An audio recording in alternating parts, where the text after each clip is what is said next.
Queen island of Bangladesh খ্যাত মেঘনার মোহনায় ৭টি উপজেলা ও ১০টি থানা নিয়ে গড়ে ওঠা বাংলাদেশের একমাত্র দ্বীপ জেলা ভোলা। চারদিকে নদীবেষ্টিত এই জেলার ভৌগোলিক বিচ্ছিন্নতার কারণে যোগাযোগ ব্যবস্থা এখনও নৌপথের ওপর অনেকাংশে নির্ভরশীল।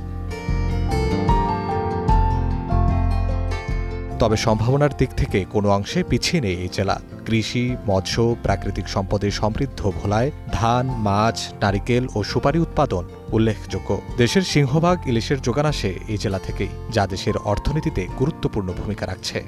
ভোলা একটি সমৃদ্ধ জেলা নানাবিধ কারণেই, যেটা তো বললাম, প্রথমত মৎস্য, দ্বিতীয়ত কৃষি, তৃতীয়ত হচ্ছে ন্যাচারাল গ্যাস, যেটা খুবই ইম্পর্ট্যান্ট একটা বিষয়। এবং এই গ্যাসটাকে কেন্দ্র করে একাধিক পাওয়ার প্ল্যান্ট ভোলায় তৈরি হয়েছে এবং ভোলা থেকে যে রেভিনিউটা আসবে কিন্তু ভোলাবাসীরা একাই উপভোগ করবে না, এটা রাষ্ট্রীয় কোষাগারে সংযুক্ত হবে। যে ইলিশ সমৃদ্ধ ভোলা, কিন্তু ইলিশটাকে যে আপনি সংরক্ষণ করবেন, ধরে এনে এটাকে যে হিমায়িত করবেন, এর কোনো বিস্তৃত পরিকল্পনা নেই, কোনো প্ল্যান নেই, কোনো প্রকল্প নেই। ভোলার ঐতিহ্যবাহী মহিষের দুধের টক দই এবং ছানার রসগোল্লা অত্যন্ত সুস্বাদু ও বিখ্যাত, যা এই অঞ্চলের ২০০ বছরের পুরনো সংস্কৃতির অংশ।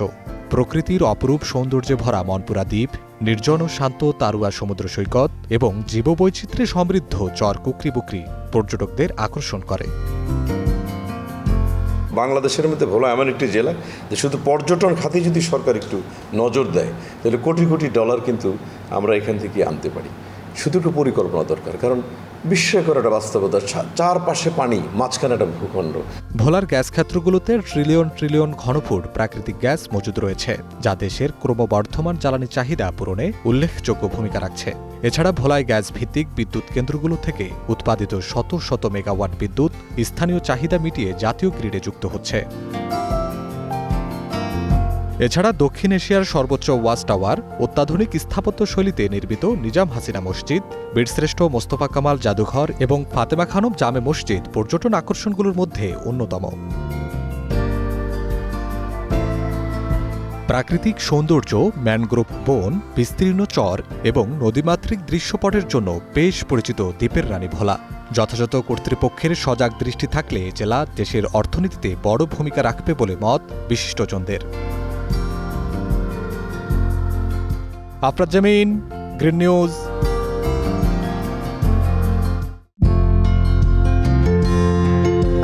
অপার সম্ভাবনার মেলবন্ধন দ্বীপের রানী ভোলা জেলা। সম্ভাবনার পাশাপাশি নানা সমস্যার ভারও বহন করছে জেলাবাসী।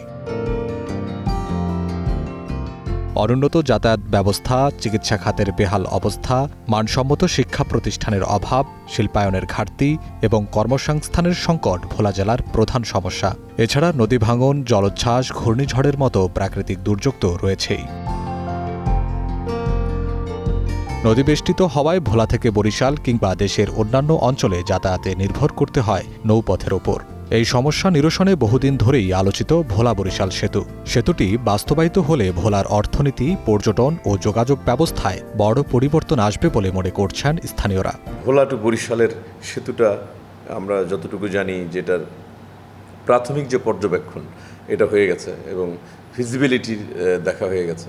এখন শুধু দরকার একটি উদ্যোগ নেওয়া। গভর্নমেন্ট যদি এই জনদাবিটিকে, এই জনসমর্থনটিকে আমলে নিয়ে একটি প্রকল্প গ্রহণ করে, আমার বিশ্বাস অচিরেই ভোলা বাংলাদেশ নয়, দক্ষিণ এশিয়ার মধ্যে একটি সমৃদ্ধ অঞ্চল হিসেবে খ্যাতি লাভ করবে। ভোলার প্রায় ২০ লাখ মানুষের জন্য উন্নত চিকিৎসা সেবা এখনও বড় চ্যালেঞ্জ।